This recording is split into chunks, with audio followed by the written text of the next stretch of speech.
For some reason, on TikTok, a bunch of leftist teachers thought they'd make their little TikTok videos on how they're essentially corrupting the youth, and these tend to go quite viral because of the accounts Libs of TikTok on Twitter and Instagram and various other places, where you should follow them for the best cringe that comes out of TikTok. And it's all about them. That's genuinely the way they're framing it. This is not about, like, you know, it's not good for the children or anything like that. It's not good for their education. No, it's about their own egos. And you can see this very, very clearly just through the videos. Let's go for the first one.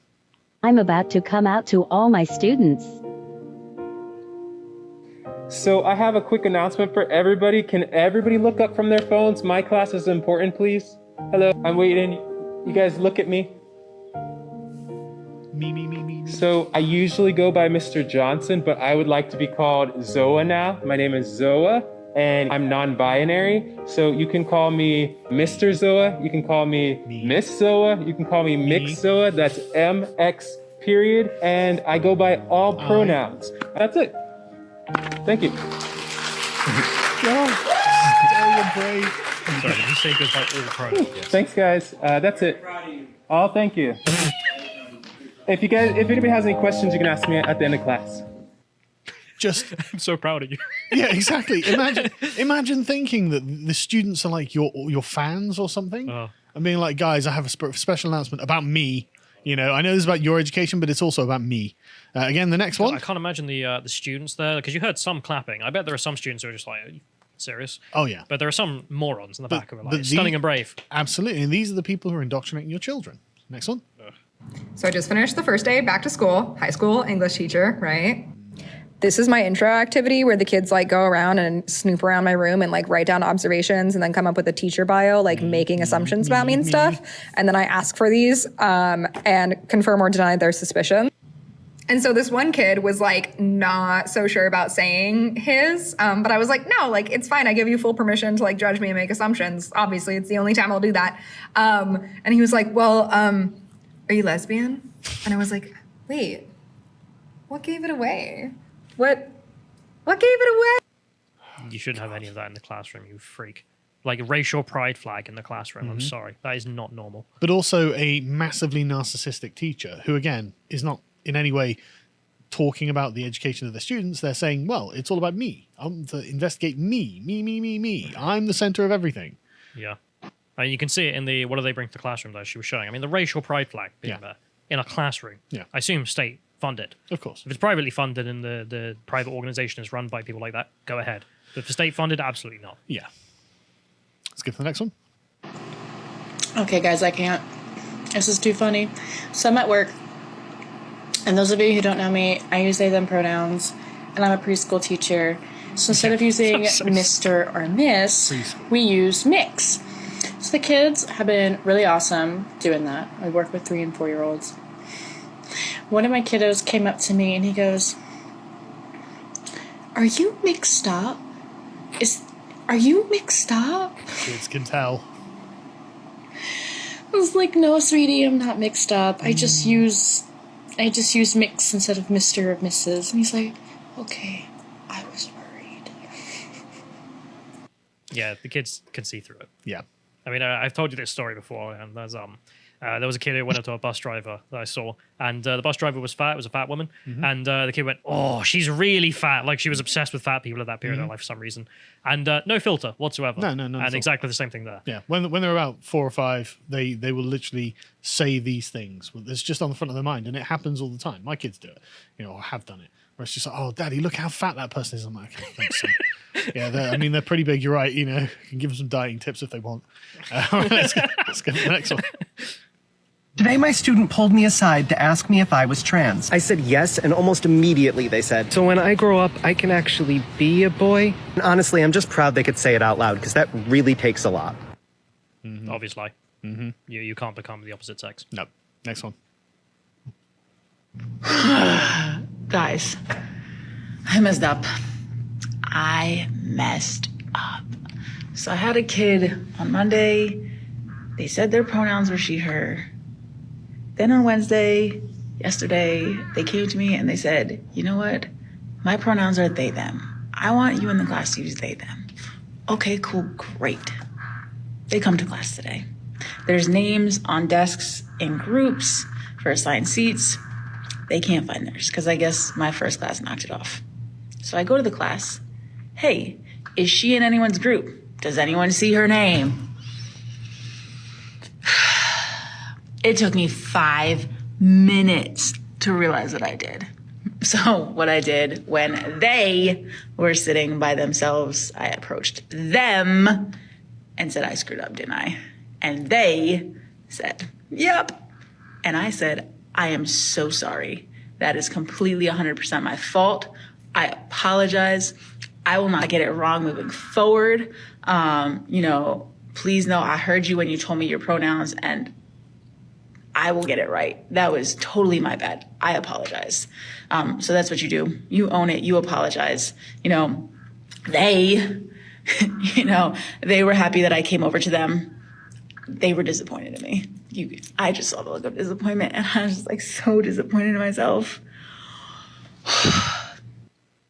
Look how embarrassingly performative that is. Yeah. Like, there's no Obviously not sincerity there. There's no authenticity there. No one cares. The kids wouldn't care if you didn't put this nonsense in their heads. And it's all a massive LARP. It's a giant LARP. What's happened to American schooling? I mean, are there any American schools left? Oh, yeah, there are bound to be loads of, Catholic ones and conservative ones that are completely normal. These are just going to be ones from California. I love how they've become the normal ones now. Well, they have. Well, they used to be the joke, 20 years ago. I'd be like, They did. They're teaching extremist stuff to your kids. Not now. Not now. Let's go to the next one. I need to go home. Instead, I'm sitting at my desk crying because we just got word from our superintendent that masks will not be required in our school district this year because the school has to respect the choice of parents that don't want to have their kids in a mask.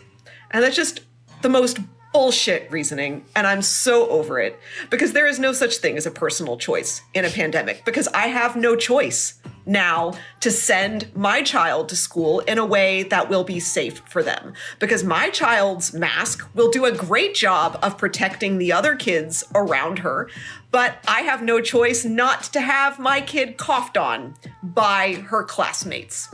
I am so tired of this I'll do what works for me, you do what works for you take on a public health crisis. And we are never going to get out of this if we cannot start collectively thinking about how our actions impact the people around us.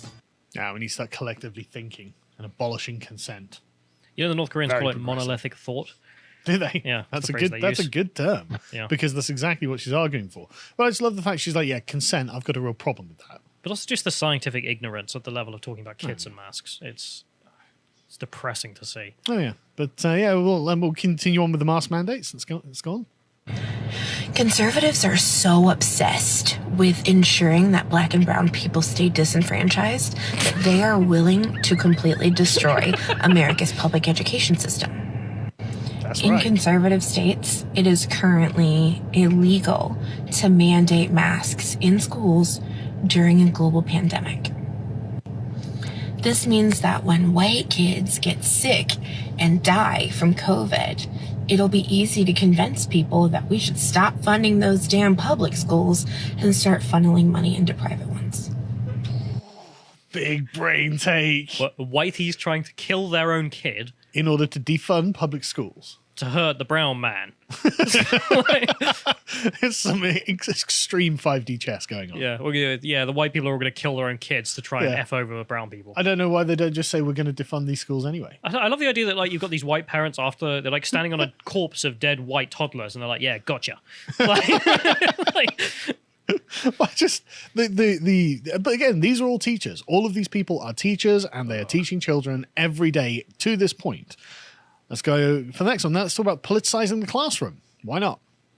I teach in Kentucky, and I am very grateful for my district and my school. And I'm not the only one who has flags up either. This is another classroom. Another one.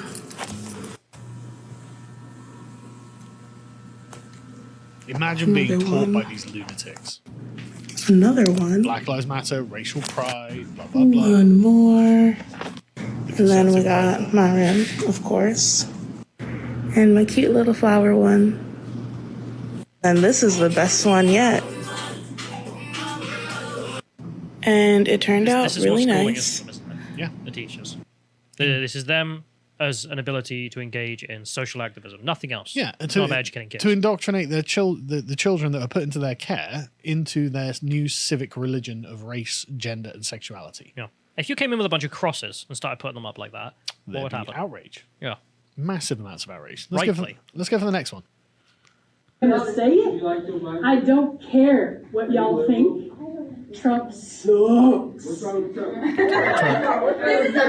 He's a sexual predator. He's a literal moron. Chemistry class. Go tattle on me to the freaking admin. They don't give a crap. No, he is not. What are you talking about? Turn off the Fox News. Do your parents listen to Fox News? Yeah, so this clip went viral. This was a teacher in I'm Utah. pretty sure the kids called Joe Biden a pedo. I couldn't hear it very well, so I mean... And she went, no, he's not. Wow. Yeah, we just in case Joe Biden's lawyers are watching this, we're saying alleged paedophile. Hey, the students said it, we didn't say it. Yeah. But yeah, this woman, when she was like, yeah, go tell the admin, they don't care. Well, it turns out they do care because the clip went viral and everyone's like, wait, why is she just berating Donald Trump in her classroom? What's that got to do with the curriculum? And the answer is, of course, nothing. So she got fired. We at Alpine School District have concluded our investigation of the incident at Lay High School. Though the details of the personnel investigation are confidential, the teacher is no longer an employee of the Alpine School District. So this behavior is inappropriate, not reflective of the professional conduct and decorum we expect of our teachers and will not be tolerated. Good. People like that should be fired. But I mean, looking at the rest of that, that's not the end of it. That's the tip of the iceberg. Yeah, that's just the clip that went viral. You know that this is going to have been all day, every day, because she's going to be on Twitter angrily tweeting about Trump every time. I have to wonder in my head just how long until they start teaching math classes being like, well, you've got 2 Republican bastards and I kill one of them. How many are left? For example, I mean, the North Korean regime, for example, that's what they do in math class. They'll say that there are 5 Yankee bastards and then, we kill 3 of them. How many are left? Wow. So only 2. Let's go. Oh, my name's Josh. I use they, them pronouns in English, A and Espanol, and I got a lot of questions like this. So how do I bring this up to my teacher? How do you talk to colleagues about it? How do people respond to you? So where I work, everybody was really receptive. They wanted to learn more about it. It's been a slow process, but they're learning more and they're integrating it. And this is across languages. So I feel super lucky. However, I know that's not the case for a lot of people. All I can say is that try to talk to your teacher about it and explain to them that this is what non-binary people are doing in the language and that by not including language like this in the classroom, it's making people who are non-binary or maybe are non-binary and they don't know feel unsafe and that it's actually transphobic and that they're excluding people's identity in the classroom and making them not feel safe when using that language. So that's all I can say. It's really difficult if people are resistant to it, but we got to keep fighting. Oh, aren't you glad these are teaching children? I'm just thinking about how much the West is just rotting from the end within. Oh yeah, absolutely. I mean, it'll just be on college campuses, folks. Well, then they get teaching degrees and go and teach the kids. Yeah, and now it's going to be generations upon generations of just insane in the primary leftists. schools. Yep. Well, preschools. I mean, at what point are you worried? Yeah, exactly. At what point you're like, hang on, do I really want these people brainwashing my children? You know, I mean, they're literally subverting the language. He was literally describing From the age of 3 and up. From the age of 3 and up, how to subvert the language of children. And if there's one thing you don't want to do is subvert children's understanding of the terms that they're using. That's a horrible thing to do. But anyway, let's go for the next one. Story time. This has been my first year in preschool with a class of my own, teaching alongside another queer neurodivergent educator, and we have been rocking our twos class. We've been talking about gender and skin color and consent and empathy and our bodies and autonomy. It's been fabulous. But our teaching team is shifting and a new person is being onboarded, someone with many years of experience. So today at the lunch table, when the topic of gender and genitals came up, one of our students plainly looked up and said, well, I'm a girl today, but I know that teacher Co isn't. No, they're NB. And the look on the incoming teacher's face was priceless. She was shocked in a good way. And she just looked around at the two of us and said, this class is incredible and I am so impressed.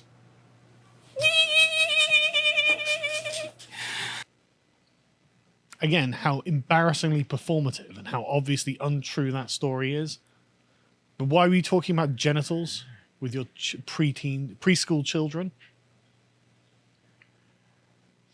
The reason is, because she's a bit sus, it seems, although for some reason my notes have disappeared, so I can't go on. We can do.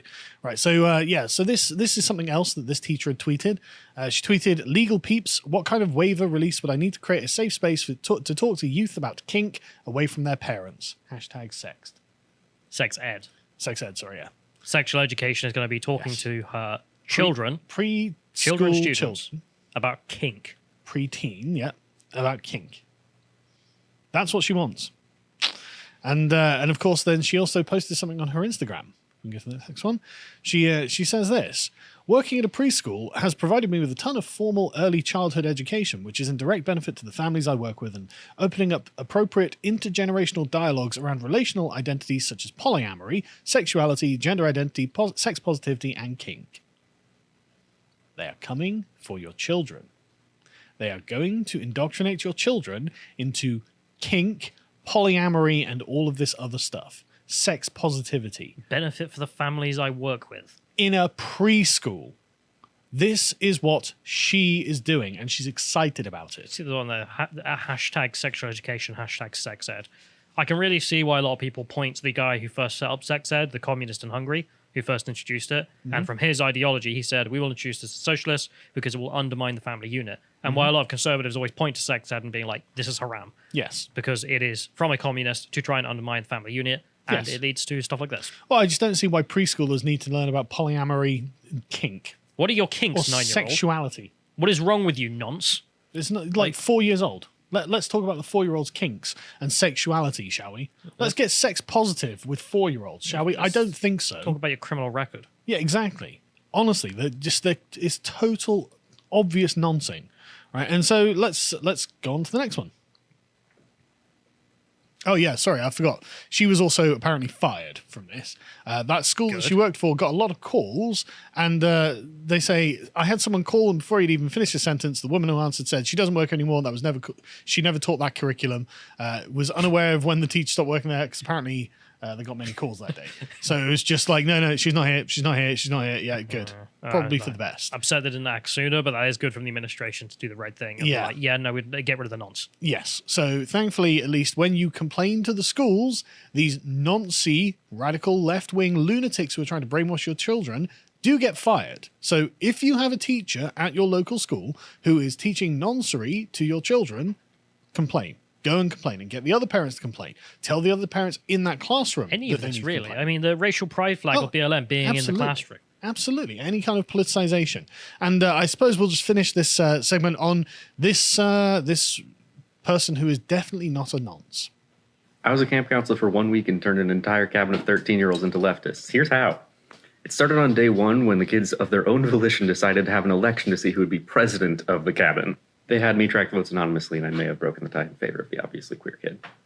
Another kid who was weirdly obsessed with Russian history then asked if he could be Mikhail Gorbachev to the cabin, to which I said, I don't think so. You could be Karl Marx, though. He was thrilled. The kids then, somewhat clumsily, started discussing the merits of their communist government. It probably would have ended there, but on day 2, the president told me that he had trouble sleeping the night before and asked me if I had anything to read. I had exactly one book with me, The ABCs of Socialism. This kid read the entire book in one night. The next day, another kid asked for it, and then another. By day 4, Karl Marx proposed that our cabin cheer be the communist cabin, where everyone is equal, and everyone agreed. Don't let these people near your kids. Just do not let these people near your kids. For not only their emotional safety and mental health, but also their physical health, frankly. Does that guy look like he doesn't have anything suspicious on his computer? He's got ABCs of socialism. I mean, that's one. Bad enough, isn't it? Can't stand it. Can't stand it. It's just like, and they're so proud of the... Yeah, I can't get over that they're just like, I need to talk about kink with kids. Nothing bad will happen if I tell the world that I'm indoctrinating and perverting their children. No one's going to complain. They think that's socially acceptable. Yeah, they think that's positive. They think it's a moral good to pervert your children. Like I knew Don't- American education is an international joke at this point, but I didn't know it was that bad.